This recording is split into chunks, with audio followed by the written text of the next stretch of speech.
Love it or hate it, the Madden franchise of American football games has been a staple of console gaming for decades now.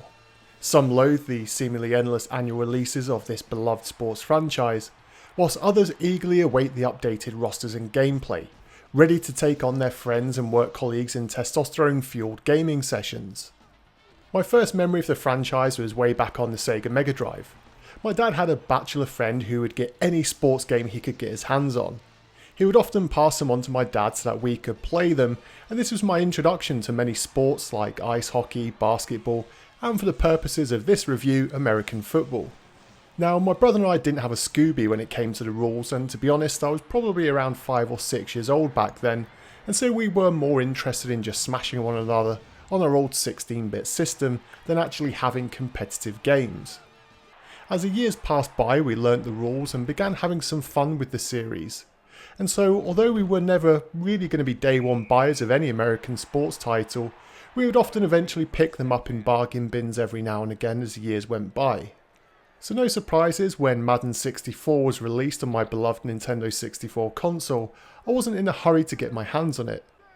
But for the series with the most games on the system, it wouldn't be fair for me just to brush this series aside, and so for today's video review, I wanted to tackle the series as a whole with 5 games to get through. Madden 64 was the first American football game to be released on the Nintendo 64, and it just bipped NFL Quarterback Club 98 to store shelves. I distinctly remember there being a lot of hype between the two of these football games as to which would be the better one, especially when UK gaming shows were even showing and talking about the differences between the two titles. I actually became quite interested in this marketing battle. Madden 64 was the first Madden game to be fully made in 3D, which was a huge deal back in the day. What's perhaps most interesting about the game, however, was that it didn't actually use real NFL team names or logos. And this was because the NFL license was snapped up by NFL Quarterback Club. Madden did, however, have the Players Association rights, and so there are at least real player names for anyone who's interested. Now, for any hardcore fans of the sport, this may have been a huge blow, but if the battle between soccer's FIFA and ISS was anything to go by, it's not always about having the licenses, but the one with the better gameplay will likely come off as the winner.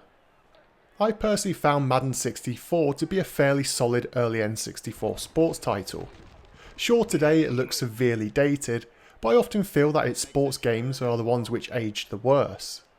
The polygonal player models have an acceptable amount of animation to them, however there are times where they look extremely stiff and rigid. The textures too have the usual washed out blurry look as many Nintendo 64 games did, and there doesn't really seem to be much pushing of the console's hardware limits. The stadia are all fairly generic to look at, and even the weather effects don't really have much of a wow factor to them. It just seems that the developers played it safe and delivered a game which ran at an acceptable speed, whilst also having just enough visual quality to become a passable entry into the series. What did however please me was just how responsive the controls were.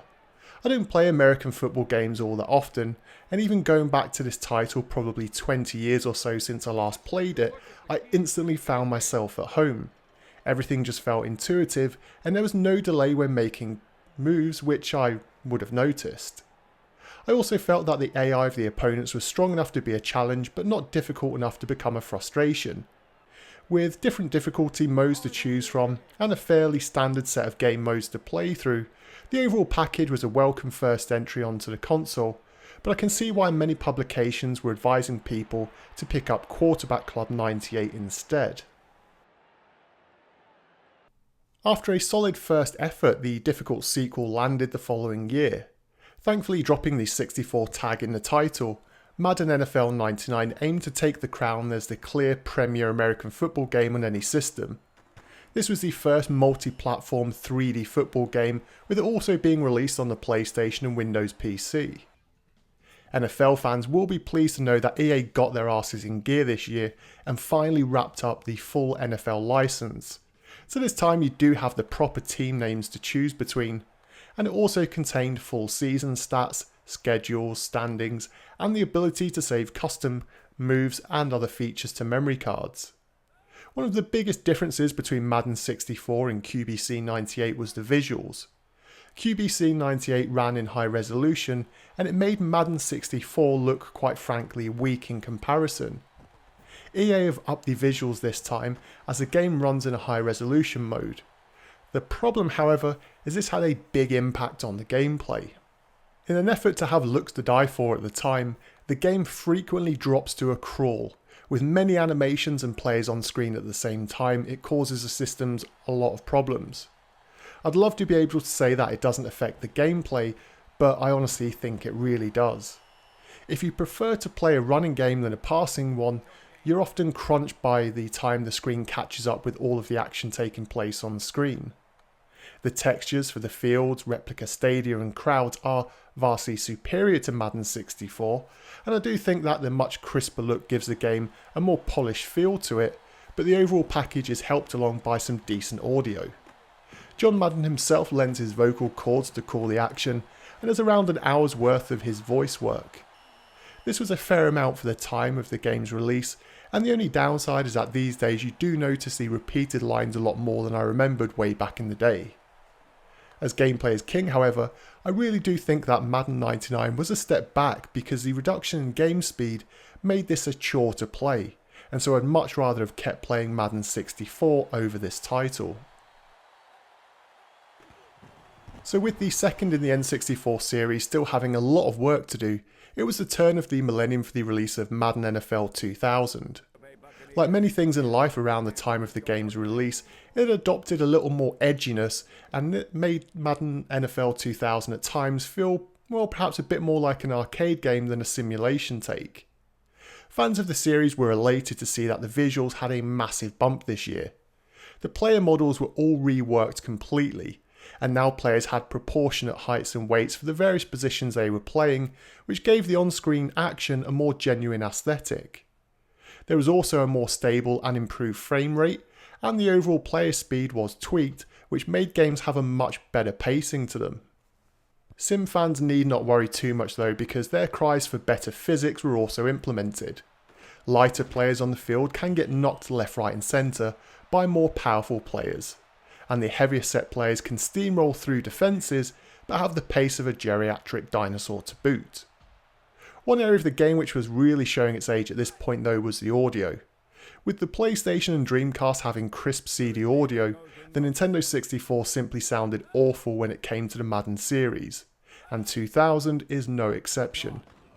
Now don't get me wrong, there seems to be a little more dialogue than the previous year's game, and there are some new effects, but only those with a keen ear for detail would notice, or even be bothered to notice.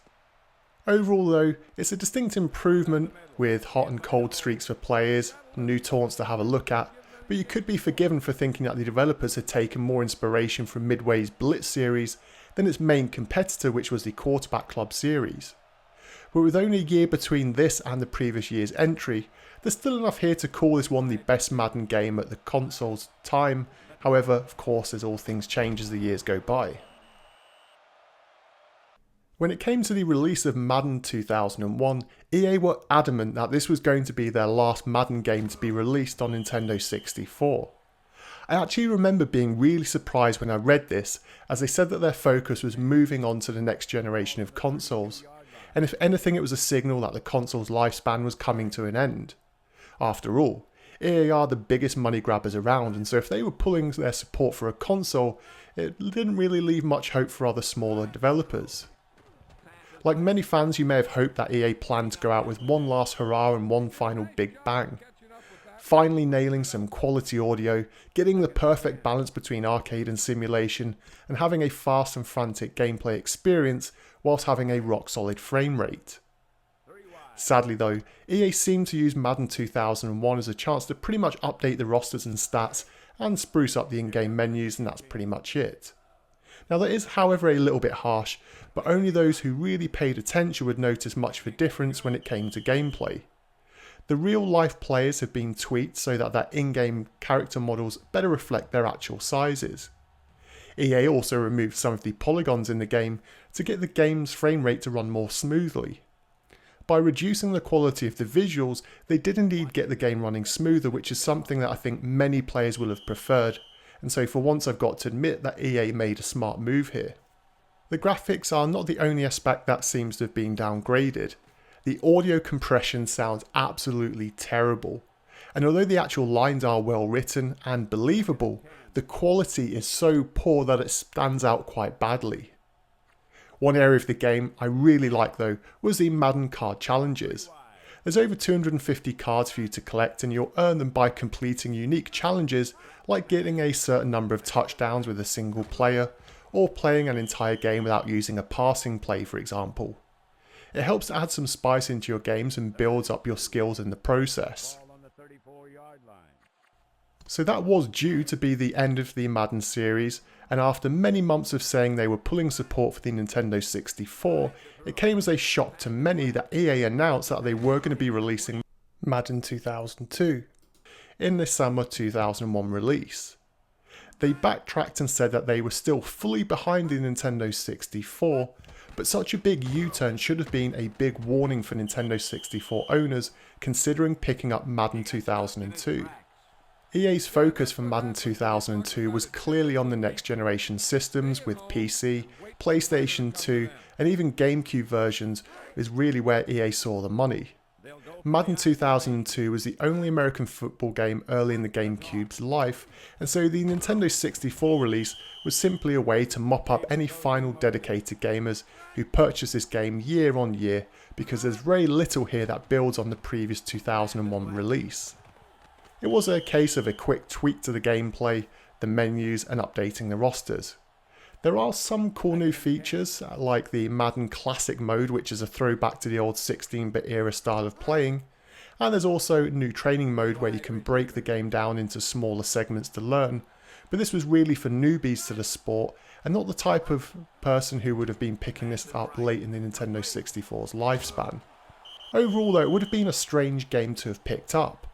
With the usual high retail price of N64 games back in the day, many people would have been more likely to rent this title than splash the valuable money down on buying it, especially when they would have either just bought or be planning to buy the GameCube. Still, for any collectors out there, it's a pretty cool thing to have all 5 games in your collection, especially when they are generally cheap to pick up and the whole set can be had for pocket change.